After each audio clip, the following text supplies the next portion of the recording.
Alors, beaucoup de psaumes dans le psautier comportent des passages imprécatoires, mais certains sont exclusivement des psaumes d'imprécation, c'est-à-dire des psaumes réclamant ouvertement la vengeance, la mort ou la malédiction des ennemis que les psalmistes identifient ou non dans les textes. Ainsi, le psaume 139 que nous avons entendu réclame que Dieu anéantisse le méchant.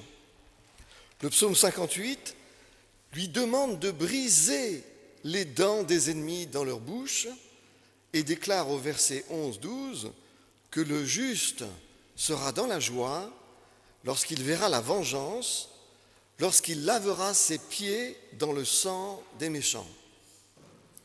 Quant au psaume 137, qui annonce à Babylone sa dévastation future, il formule une béatitude pour le moins brutale au verset 9, « Heureux qui saisit tes enfants et les écrase sur le roc ». Les chrétiens ne sont pas toujours bien à l'aise avec ces psaumes d'imprécation. Certains essaient de s'en sortir en suggérant que la violence de ces textes bibliques s'explique par le fait qu'ils ont été rédigés avant la venue de Jésus et de l'Évangile, d'où l'absence en eux de l'éthique du royaume, de l'éthique de l'Évangile. Mais c'est oublier un peu vite que le Nouveau Testament et les Évangiles comportent eux-mêmes de nombreux passages imprécatoires.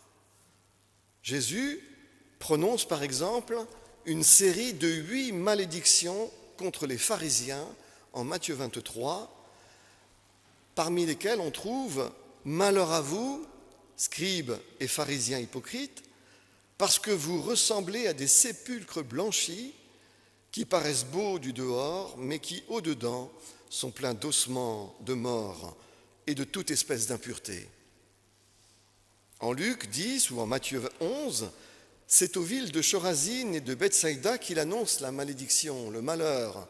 « Malheur à toi, Chorazine, et malheur à toi, Bethsaïda, car si les miracles qui ont été faits au milieu de vous avaient été faits dans Tyr et Sidon, des villes païennes, des villes ennemies, il y a longtemps qu'elles se seraient repenties. » Sans compter aussi les passages qui promettent aux pécheurs le feu de la géhenne qui brûle éternellement, le ver qui ronge sans fin, les cris et les larmes au siècle des siècles.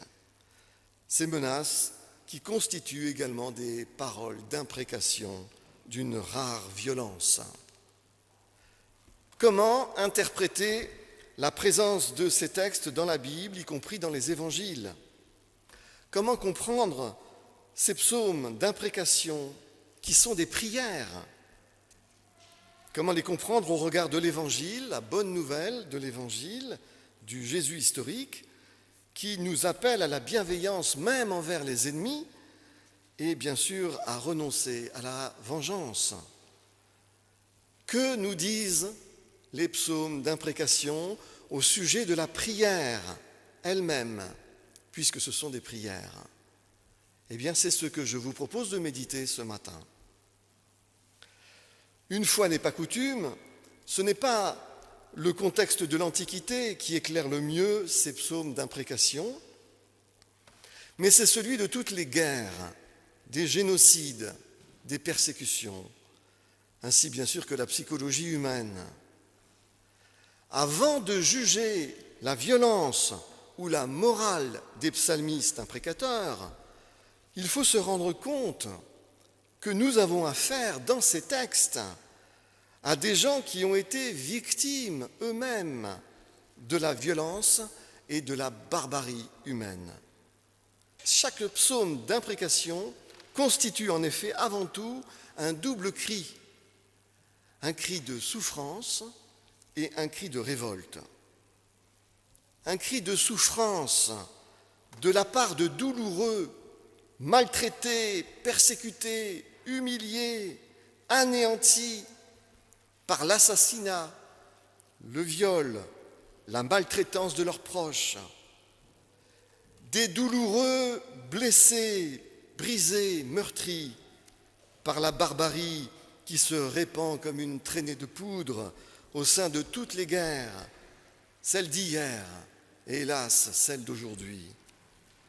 Mais chaque psaume imprécatoire est aussi un cri de révolte face au mal, face à l'insupportable déchaînement de violence et de barbarie qui frappe les innocents dans tous les conflits armés.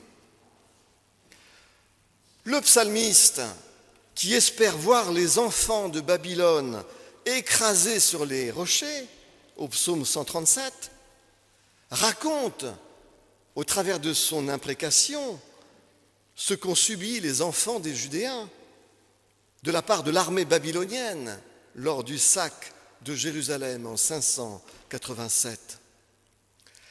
Le contexte des psaumes d'imprécation est celui des gens qui sont victimes des armées guerrières ou de persécuteurs démoniaques, voire de personnes malveillantes à leur égard.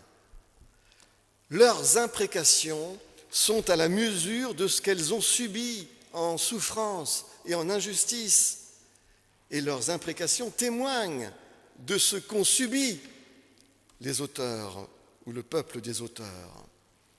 Les psalmistes crient à Dieu pour qu'il s'émeuve du mal qu'ils ont subi, qu'ont subi leurs proches. Ivres de colère, ils le supplient d'être leur vengeur, le vengeur de leurs proches martyrisés. Oui, que Dieu soit le châtiment de ceux qui les ont humiliés, maltraités, massacrés, martyrisés.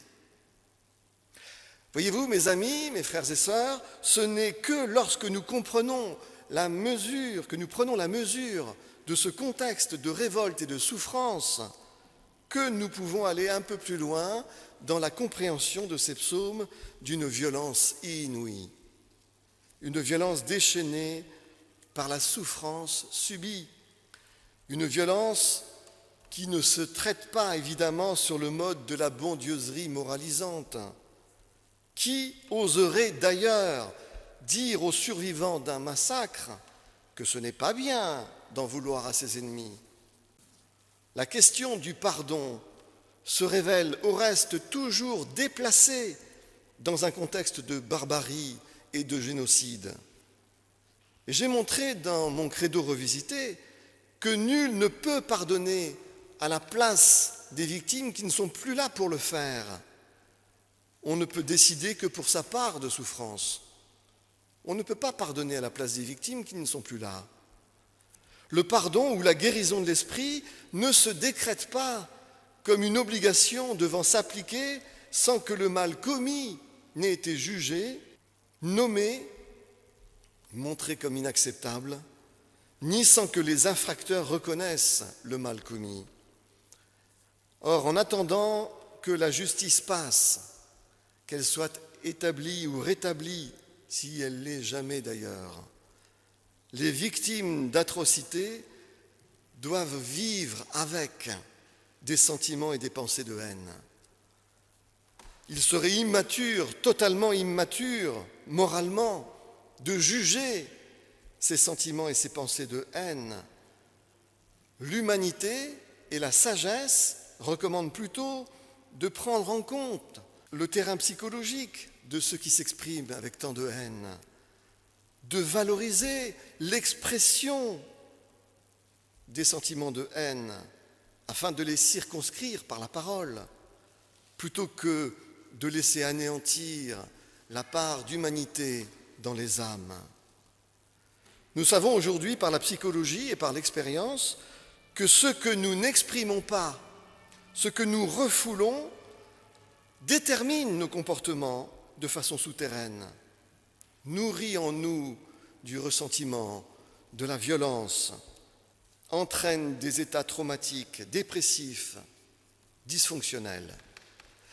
C'est pourquoi la thérapeutique passe toujours par la parole libérée, la parole qui se libère, la parole libératrice, portée au langage, la colère, porter au langage la haine, les traumas, porter au langage les violences subies, mais aussi commises par les infracteurs. C'est la seule chance de reprendre le contrôle de soi. C'est la seule chance de reprendre le contrôle de sa vie. Mais c'est aussi la seule chance de sauvegarder la part d'humanité en celui ou celle qui est blessé, meurtri, martyrisé. Or, c'est précisément l'intuition des psaumes d'imprécation de la Bible. Ils encouragent les fidèles à mettre des paroles, à mettre des mots sur les troubles, sur les maltraitances qu'ils ont subies, ainsi que sur la haine, ainsi que sur la colère, la révolte, le désir de vengeance, le désir de mal et de mort qu'ont engendré la maltraitance et le martyre. Ce faisant, les psaumes d'imprécation nous invitent très justement à ne pas refouler nos sentiments destructeurs, mais au contraire à les exprimer, à les porter au langage et même à les présenter à Dieu dans la prière afin de les affronter lucidement. La prière aurait-elle une vertu thérapeutique ?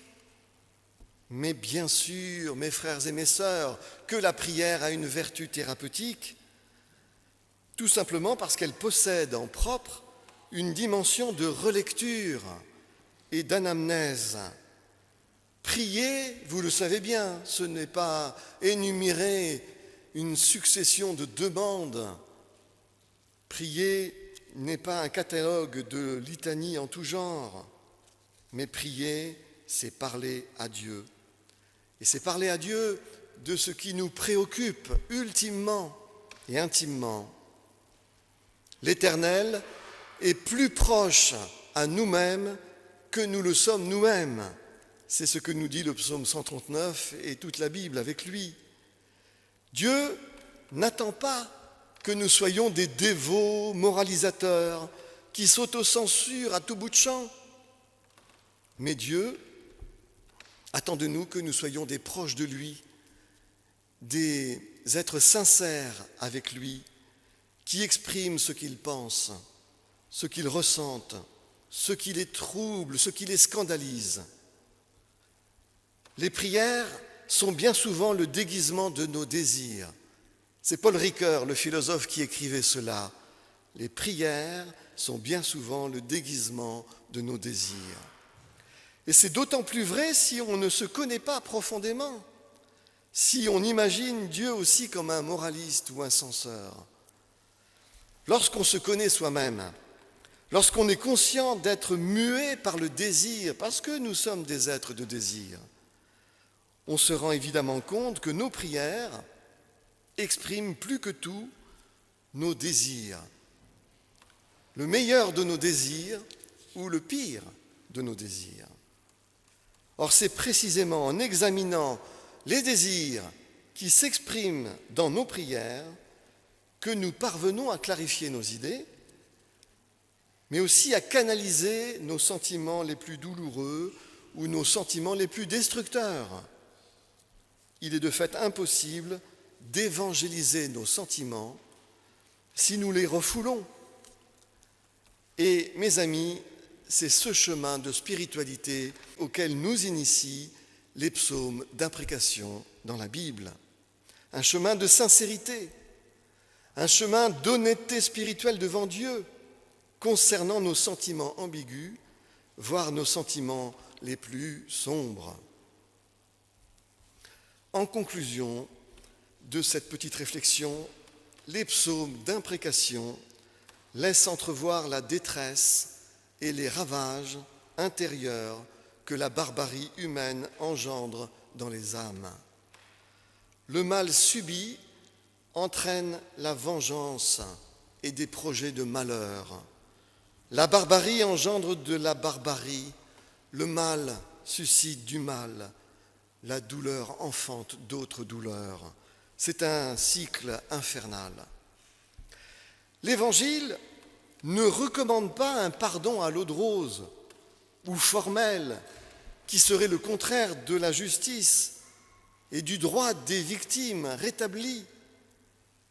L'Évangile vise la formation des consciences en vue de franchir un nouveau seuil dans l'évolution des sociétés et de l'humain lui-même. Vu la guerre qui n'en finit pas en Ukraine, vu le massacre, le martyre des Gazaouis, vu la multiplication des conflits armés sur la planète, en Afrique, en Asie, au Proche-Orient, au Moyen-Orient, vu les menaces et les bruits de guerre que les États-Unis, la Russie, la Chine et d'autres encore agitent ou représentent, l'espèce humaine est manifestement encore bien loin de son achèvement, bien loin de son humanisation complète, bien loin d'être à l'image et à la ressemblance de Dieu, son Créateur. Les femmes et les hommes de foi que nous sommes n'ont pas à baisser les bras face à la barbarie qui continue, qui se perpétue encore au sein des sociétés humaines et entre les sociétés. Mais nous avons tout au contraire à persévérer dans la mission qui est la nôtre, la mission que nous a confiée Jésus, faire connaître l'Évangile par toute la terre et travailler avec l'ensemble des hommes et des femmes de bonne volonté, d'où qu'ils viennent, quelle que soit leur famille religieuse ou philosophique, pourvu qu'ils nourrissent eux aussi l'espoir de faire progresser l'humanisation de l'humain et des sociétés humaines. En attendant, il s'agit d'être proche, au plus proche des douloureux, des maltraités, et d'éteindre autant qu'il est possible des feux, ces feux qui embrasent les cœurs et les esprits. Pour cela, mes amis, il faut des églises fortes dont la capacité d'action soit réelle et dont la parole soit respectée. D'où la nécessité pour ces églises de pouvoir compter sur l'engagement ferme de fidèles, leurs fidèles, convaincus et déterminés. Amen.